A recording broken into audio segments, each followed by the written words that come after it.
운행호입니다. 남부그늘에서 바라본 들판 풍경입니다. 계절은 가을에 들어섰습니다.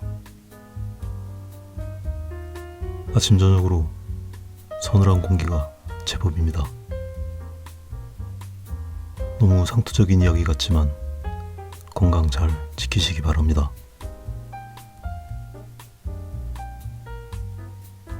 오늘 그림은 오렌지색으로 스케치를 합니다. 아주 미량이라도 스케치색이 남아서 그림의 분위기에 영향을 주게 될 것입니다. 밑색도 오렌지색으로 어느 정도 진행합니다. 마지막까지 그림을 부드럽게 만들어주게 될 겁니다. 가장 어두운 파란색으로 안부를 잡아 나갑니다. 한 번에 어둡기를 잡지 않고 서서히 색을 누죽시켜 갑니다. 같은 그늘 안에 있어도 어느 정도는 서로 간에 어둡기의 차이가 있습니다. 각각의 차등을 주면서 진행합니다. 이제 조금씩 각자의 색이 드러나기 시작합니다. 역시 숨구멍을 남겨주면서 색의 변화를 만들어 갑니다. 여러 번 말씀드리지만 오일 파스텔은 색이 매우 한정적입니다. 이 부족한 색으로 무한히 다양한 대상의 색을 표현하기 위해서는 화면에서의 혼색이 필수적입니다. 저는 다양한 색을 사용하는 걸 좋아하기 때문에 화면의 혼색을 아주 비중을 많이 두고 그림을 그립니다. 예를 들면 이 색을 표현하고 싶은데 오일 파스텔에는 같은 색이 없습니다. 가장 유사한 색으로 칠해봅니다. 역시 채도가 많이 다릅니다. 채도를 낮춰주기 위해서 회색을 얹어주겠습니다. 칠해놓고 보니까 약간 푸른 느낌이 듭니다. 약간 따뜻한 색으로 보완을 해줍니다.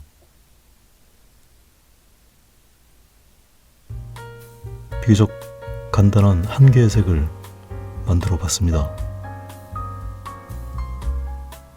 실제 그림에서는 훨씬 다양하고 복잡한 색을 만들어야 합니다. 따라서 혼색을 염두에 둔 밑색 작업을 치밀하게 해두는 게 좋겠습니다. 오일 파스텔은 어느 정도 수정이 가능합니다. 하지만 두께가 많이 쌓이면 덧칠이 아주 불편해질 수 있습니다. 두께가 쌓이기 전에 그림을 완성시킬 수 있는 판단력이 중요합니다.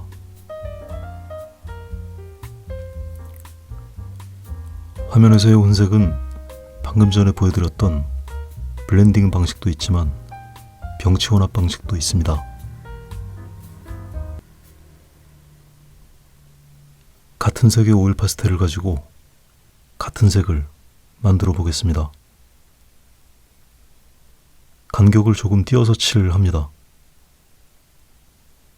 그 다음 색도 역시 간격을 벌려서 칠하면 그 틈으로 밑색도 보이게 됩니다. 이렇게 칠해진 면적은 색이 문질러져서 섞인 건 아니지만 면적의 평균색은 아까의 색과 같아 보이게 되는 것입니다. 앞에 보여드린 혼색과 지금의 혼색 방식 중 한 가지만을 선택해서 그려야 하는 것은 물론 아닙니다. 가지 방식을 같이 사용해도 좋을 것 같습니다. 또 어떤 분들은 찰피를 활용해서 완전히 블렌딩 방식으로만 그림을 그리시는 경우도 있습니다. 각자의 개성에 맞게 혼색의 형식을 선택하시면 좋을 것 같습니다.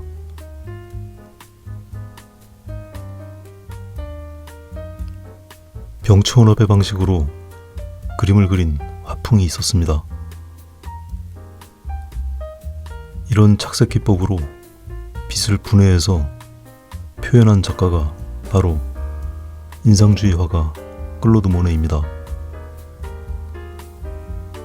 그 이후에 더 극단적인 색점으로 병치원학을 발전시킨 신인상파 화가 세라와 같은 작가의 작품을 참고해서 보시면 좋을 것 같습니다.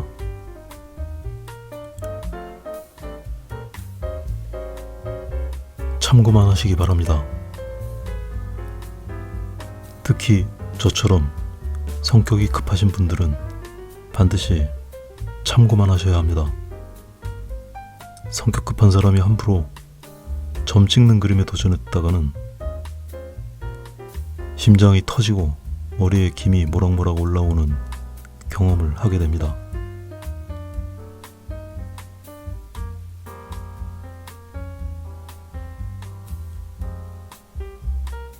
이제 조금 더 부분적이고 정교한 표현으로 들어갑니다.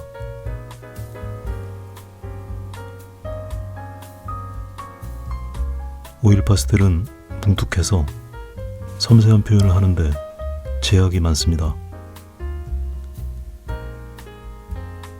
오일 파스텔의 각진 부분을 잘 활용해서 세부적인 표현을 합니다. 너무 뭉툭해졌다면 끝을 잘라서라도 각진 부분을 만들어서 사용해야 합니다.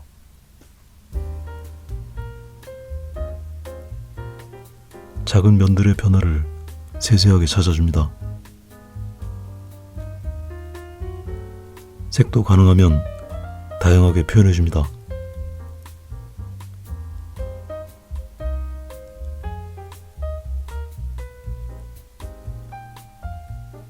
그림 전체의 균형에 맞추어 부족한 부분을 채워나갑니다.